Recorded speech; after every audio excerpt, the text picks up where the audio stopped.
This episode is sponsored by Well Balanced Nutrition and 360 Health. Welcome to the Health Geeks Book Club podcast. Listen in as Kristen Norton and Eleanor Russell review all those great health and wellness books you've been wanting to read or you have read and want to talk about. Here's Kristen and Eleanor. Hey, it's Kristen and... This is Eleanor over here. And have you heard of telomeres? Yeah. We are talking about those today. And the book, The Telomere Effect, a revolutionary approach to living younger, healthier, longer. And the authors are... Elizabeth Blackburn, who is an incredible woman, and I had the privilege of being in her presence not too long ago. And she is incredible because she got a Nobel Prize for discovering this really interesting part of our chromosomes and how they function. The telomeres are at the end, and she and her graduate student discovered an enzyme called Telomeres in 1984. But Elizabeth also was elected to the Foreign Associate of the National Academy of Sciences in 1993. In 2006, she was awarded the Albert Lasker Medical Research Award. In 2007, she was named one of Time Magazine's 100 Most Influential People, and so on and so on and so on. In 2009, she got the prize. So, amazing woman. I agree. I have a new woman crush. Yeah, that's kind of fun. Yeah, she is... I loved her writing. I loved reading about her discoveries. And yeah, she is well awarded. Yeah, and I think she's from Australia, isn't she? Yes. And then the other author, Elissa Epel, you want to tell us about her? Yeah, she's a professor and vice chair in the Department of Psychiatry at University of California. She is very interested in healthy aging and how we can reach vulnerable populations, which I think is a neat combination. Oh, yeah. She's involved in research looking at the psychological, social, and behavioral pathways underlying chronic psychological stress. And she also studies the interconnections between stress, addiction, eating, and metabolic health. Fascinating. Yeah, I just love the way these people find each other on a similar idea. Sort of like you and me. Uh-huh. You know, we could be like juniors. That's right. But they partner up and bring their expertise together and provide to the rest of us a really interesting read. Yeah. So the book lets us in on the science behind the mind-body connection and how we can not just live longer, but have healthier, longer lives. And that's what we all want, right? We don't want to be living a long time in a nursing home. No, yeah. If we're going to be alive, we want to be alive, right? Right. Yeah. So she takes us through the concept of the lifespan and how we can match it with our health span. And she goes into the book, well, let me pause. Let me retract that. Tell us what are telomeres and why should we care? Okay. Your chromosomes, most of us have, well, maybe not. Each cell has in our bodies has a nucleus, and inside there's some genetic material called DNA. And DNA winds itself up into something that we can look at on microscopes called chromosomes. And every time they unwind so that the messages that they're carrying can be interpreted in the cell, they can get damaged rewinding. And so the ends can get shorter and shorter. So what people have begun to notice is the base pairs. DNA is made of nucleotides, and there are base pairs of chemicals that sequence themselves. And folks notice that at the end of our chromosomes, there's a repeating base pair sequence. And the longer that goes, the healthier the chromosome is. The healthier the chromosome is, the healthier your cell is going to be. Is that? Yeah. So we should care about that. We should care, and because we know the longer telomeres, the more protective they are of our health. Yeah. Right. Yeah. I like the analogy that it's like the cap on the end of a shoelace. Absolutely. That we all get a picture of. Right. It's the DNA is a long stringy thing, like a shoelace. Uh-huh. And then that little plastic thing that lets you put it through the eyelet on your shoe protects the end. And that's what these telomeres are doing. Exactly. So how this book starts out is a story of two women sitting at a coffee shop. They're the same age, similar stress levels, yet one is aging much faster inside and out. So you can tell through her skin, and she's getting more health issues. And they just pose the question, why is that? Why do some of us age so much faster than others? And they also want to know, is your fate sealed? Is it anything that you can change or not? Exactly. Yeah. They're saying maybe. Maybe. Well, then the next part is a dive into how Dr. Blackburn discovered telomeres. I loved learning about this part, and it's all from Liz's perspective, and you get to kind of see every step of the way what she was able to discover. And, with science, it takes a long time. It takes lots of different experiments to figure this one thing out. So just the way that she told her story was really exciting to me. Yeah, that industry of an individual to stick with it and stay in there and stand on their feet for that long. Yeah, and it all started with pond scum. Yeah, right. Yeah, different organisms along the way. And is this translatable from one life species to another? Right. So once she discovered telomeres and, how do you say it? Telomerase? Telomerase. Well, that's the way I say it. Now somebody else can call in and tell us differently. So then she was looking at, okay, so this is protective. Now what affects our telomere length? And then this is where the majority of the book goes into. Yeah, what causes them to shorten? What causes them to shorten, and what kinds of people or activities have longer telomeres. Yeah, and she also says maybe you can get them to grow back a little bit. Yeah. Is it reversible or not reversible? Yeah. Many of the things in this book they're promising. Mm-hmm. Right? It's there are things that we can do, and let's go over those, shall we? Yeah. So the first thing that they started to study was stress and how stress affects telomere length. They looked at moms caring for children with special needs. Who could be more stressed out than that? And they discovered that indeed those stressed out moms had shorter telomeres than their mom peers who weren't dealing with special needs. Yeah, anybody that's known a caregiver, and even if it's a caregiver of an elderly person, we know that they're at greater risk for health compromise. Exactly. But the good news is that when participants of their studies viewed stress as a challenge that they could overcome versus this very heavy negative thing, it didn't affect their telomeres as much, correct? So we can then not have to avoid stress altogether, but it's how we look at stress and take that on. You mean that mental focus where we mind our thoughts? Exactly. Like our cells could be listening to our thoughts? Yes. Dr. Blackburn says that a lot, that our cells are listening to what we're thinking, and we have 65,000 thoughts in a day.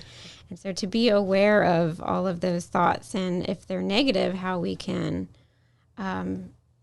turn those around into a more positive light, that is actually very healthful for us to do. Yeah, and she's not the only person that's telling us that story. She's just telling us, I can show you at a molecular level, it does make a difference, which is what's so cool about this book. Other people just say, look at the behaviors are changing. If I have positive thoughts, my day goes back. This is down to, nucleotide base pairs. Which I think is so neat. It proves that mind-body connection is a real thing. Well, it does give us strong evidence there, yes. Yes.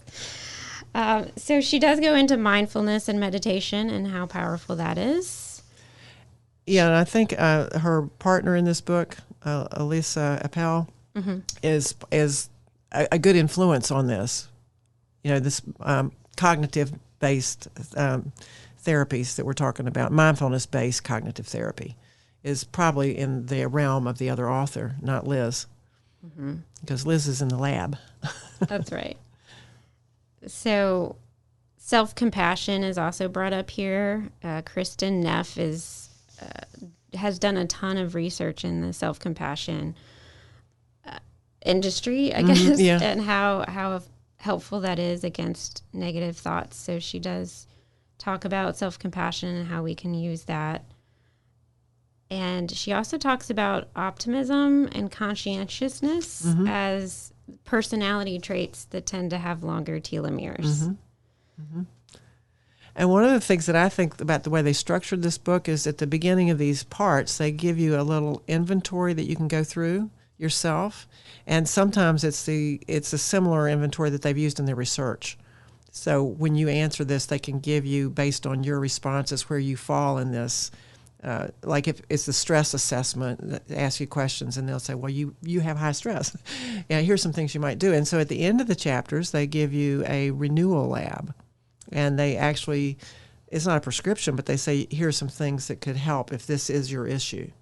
Yeah, I love that. Yeah. And we were saying that, if you don't really want to read into all the science part, that you would just get a lot out of that assessment and then the renewal lab part. And that could even be like a workbook in itself. I think so too. I think you could tear out these labs and you'd have a good set of instructions to reflect on. Yeah. And ideas about what to do about the situation you're in. When you talked about caregiver stress, there's other kinds of stress in the mental area. Depression is one, anxiety. These are things that really complicate people's worlds, but it's also having an effect down there at the cellular level. Exactly. Well, speaking of stress and depression and anxiety, we know from our other books how exercise Oh, yes, we do. can be a powerful tool to help against that. Yeah. So they also have a chapter about exercise, and she goes into cardio and how that's the most beneficial type of exercise for our cellular health. She mentions that exercise charges up the cell cleanup crew so that cells have less junk buildup, more efficient mitochondria, and fewer free radicals. And in Spark, we learned how impactful exercise was on mental health, which now we've learned to tie that back to longevity via telomeres. And we learned about the cell cleanup, which another word for that is autophagy, that we learned about in the Switch, which that book really only emphasized how fasting triggers that cellular cleanup crew, but she's mentioning how exercise can do the same thing. So kind of coming full circle here on this exercise topic. And by paying attention to this and learning that there are behaviors we can do that cause down there at that micro level, these little garbage men to go around and fix things. You take the trash out and the repairmen to come in. What benefits? There's really very little excuse now for nobody to be moving their body. Yeah, and I think we know it's good for us, right? And from our reading and conversation, that has truly been impactful for me in the way that I think about exercise, because it has been just this thing you do to keep a healthy weight, right? Well, prior, yes, yeah. maybe. and even though I knew there were these other things, like diving deeper into the science behind them and how impactful they are. Has made me want to go move my body more than ever, because I know that it's helpful down to my cells. Well, yeah, and he's saying it helps control your brain a little bit so that your brain can think to do the mindfulness. Yeah. If you're not exercising, it's a dominoes effect maybe. Absolutely. But too much exercise can be a no-no. It can be damaging. So there's sweet spots in all of these conversations that we're finding. As we talk about the different topic areas of our book reading. Yeah, they do go into overtraining. And if you are exercising without resting, allowing your body to repair what has happened when you exercise, then you're setting yourself up for the opposite of what you want. Yeah. Right. And the benefits to your immune system, if you are stressing beyond it, you hurt your immune system. If you're in the area where you get the benefits that your immune system benefits from, then those cellular defense mechanisms and the chemicals they secrete can help protect their cells. The immune response is critical in all of this. Yeah, absolutely. So those rest and recovery days are really important. Yeah. Sleep. She goes into sleep. And again, this comes full circle with the books that we've read, because she quotes Matt Walker, which is the author of Why We Sleep, one of our past books. Yep. Check out the podcast. That's right. She talks about the same concepts he did in that book and ties good sleep habits to longer telomeres. Mm-hmm. So not much to say on that, but I thought it was super cool that Matt Walker was in this book, and that tied around full circle as well. We must be hitting the right authors. And if you're interested in choosing healthier foods and cooking those at home, actually, Well Balanced Nutrition has a meal planning that works course and challenge coming up where you get the community piece. We all get to work on cooking at home together. You get to learn how to plan in a practical way. You get lots of recipes. Come on over to wellbalancednutrition.com to check that out. And I'm Eleanor over at 360 Health for You, and we're making healthy happen, looking at creating healthy lifestyles in our families and our communities. We like to build healthy bodies so that you age with health and wealth and great attitude. We have all sorts of fun things to do and lots of educational opportunities to help you find your way through this craziness. So check me out at 360healthforyou.com. Oh, okay. So next she talks about dieting and weight. I really appreciated this part. And I think that, is it Elissa? Elissa yes, probably had a good role in this because she is involved in metabolism and psychiatry. So interesting enough, she says weight loss only marginally affects telomeres. And she points out that depression is a much bigger issue when it comes to telomere length. And for me, I've seen dieting and obsession over weight loss lead to stress and depression. So I thought it was really important that she pointed that out, that absolutely. You know, if weight is an issue and it's causing stress and depression, then maybe weight loss isn't the right focus there because it's not even having that big of an impact on your telomere length, which is your health span, right? Right. And that obsession with appearance is definitely has psychological edges. Yes. And it leads to weight cycling or yo-yo dieting. And that is proven, they have found to shorten telomeres. Not good. Not good. So it's that all or nothing yo-yo dieting. I'm on Monday. I'm off on the weekend. Or 3 months, and then you just revert back to the other, and then you get into the set point conversation about, then it's harder to lose the weight anyway. You're really messing with the mechanical pieces and chemical pieces of metabolism. Yeah, exactly. It's kind of like a story I heard about, someone going and losing a bunch of weight on the Atkins diet, but then went back to normal and gained all of that or back. Right. That's a good example of and that happens dieting. over and over and over. Yeah. Well, what about the diabetes story? Because, a lot of these books are giving us some statistics, which I think we do need to be paying attention to. Diabetes is rampant in the U.S. We're the top of the list, I think. But other countries are getting there, too, because our foods and things are moving to other countries. Right. So she does talk about how insulin resistance is something we want to pay a whole lot of attention to. And so that's kind of in the pre-diabetes range when our insulin levels start to not be able to get the glucose into the cells efficiently. Right. And they encourage anti-inflammatory foods, a Mediterranean-style diet, which is heavy on, again, the low glycemic index foods, lots of plants, lots of fiber. She talks a little bit about olive oil and how that's an anti-inflammatory food, fatty fish as an anti-inflammatory food.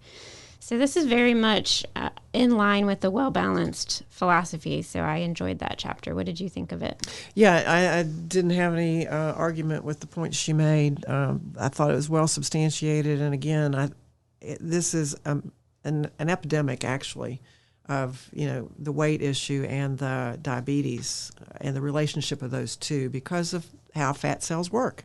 We talked about that in another book we just reviewed. That has to do with hormones. So what I found perhaps the most interesting was in the back of the book where they get into the social and physical environments that affect telomere. And I think when we first talked about this, you said that it was slightly depressing to review this. And I agree, because everything else was very positive, the things that we have control over and can change and can increase our health span. And then we end with this, which is kind of hard to change. Yeah, and what I was saying is that's in a segment of our population. Our conversation that we've had so far is relevant to a segment of our population.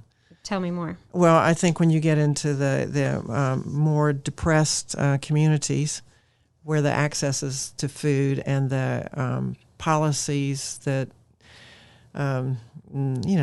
structure our society make it complicated. And one of the things would be the work schedules. People that work multiple shifts, night shifts, those sorts. Their whole relationship with the moving world is different. We can talk about disparities. That's what we're talking about. Places and faces that support our telomeres. They talk. The section is called "Outside In." The social world shapes our telomeres. Right, and it basically, like you were saying, points out that the vulnerable populations are hit hard with the things that shorten our telomeres. Yeah, stress. Stress, and I think of the Maslow's hierarchy of needs. Mm-hmm. They're stuck in that lower, the bottom side of that, trying to get their financial needs met, their physical needs met, and they've got a lot of stress. So what we learned in that chapter is that having a safe community and a green environment like trees, bushes, nature, and plants equates to longer telomeres. Which I thought that was neat because, don't we always feel good when we're like in a pretty neighborhood with lots of trees and flowers? But reconnecting to our natural world too. Yeah. And we get isolated with all this concrete and buildings and multifamily dwellings, car fumes, car noise, lights on all the time because of safety issues. All sorts of things disrupt the biological health of our cells. Right. And this is yet another example that's exciting to me, that like we know about this common sense wise, but now we have this tie at the cellular level, what it's doing to us. And then obviously having a safe community is important, because if you get stressed walking home from school or wherever you're walking, that's a constant stress that you have to deal with, and that's going to wear on your body. The type of job you have can even affect your telomeres. So white-collar jobs had longer telomeres. And that, again, makes sense, right? Less stress. Yeah, that's what I'm saying. Shift work is a little different than desk work. Yeah. Salary structure is different, too. Yeah. How do you make the ends meet? How do you cover the bills? How do you have insurance or not? And, just all the things that many of us take for granted affect a better health status than not. So how do we work on that? How do we face that as a community? Those are the questions that came up for me too. Yeah, and there are answers out there. And I look at that as opportunity. It's when you don't know there's a problem, you don't do anything about it. But once you know there's a situation, there's more possibility that it will be addressed instead of ignored. Yeah, good point. Well, and the last thing I want to point out is she calls out racism, that African American men have a great amount of social stress because of racism. And they did one study that showed men who had been discriminated against and internalized that had shorter telomeres. So I think it's good that she pointed that out. And, obviously we're in a movement to try to help with that issue. Yeah, acknowledge it. Yeah, acknowledge this is real. This is not something people just make up, and it affects all of us because as a community, we want to be healthy. We don't want to have people or individuals who aren't healthy, because that is not the dream we have. That's right. This whole concept reminds me of the Blue Zones. Another book.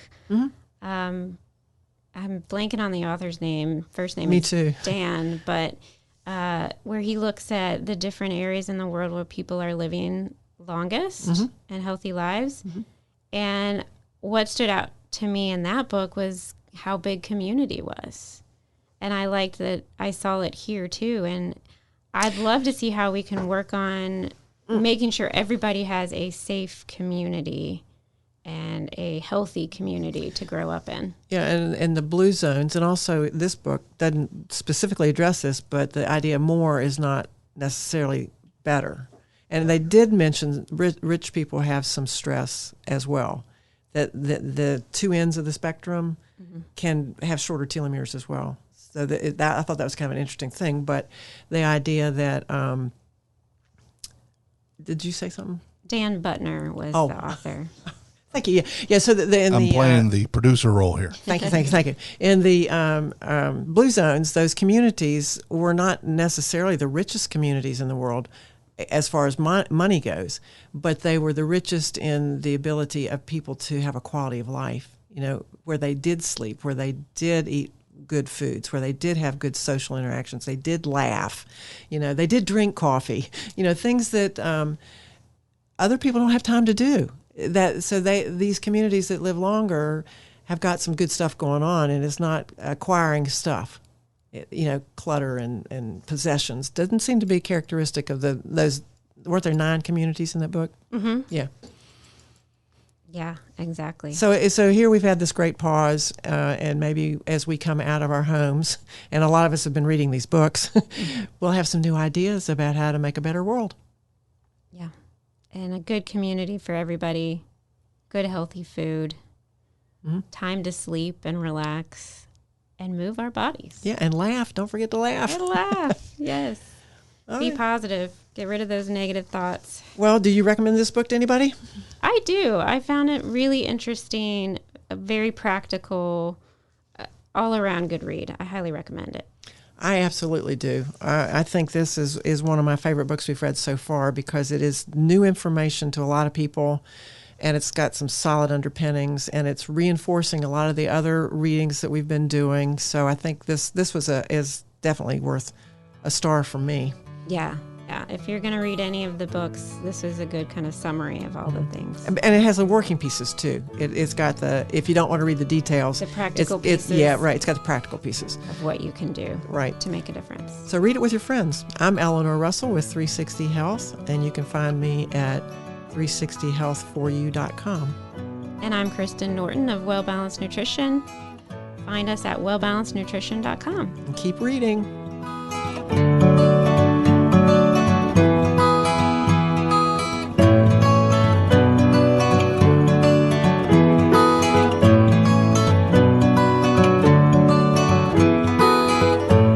The views and opinions stated in this podcast are solely those of the contributors and are not necessarily those of our distributors or hosting company.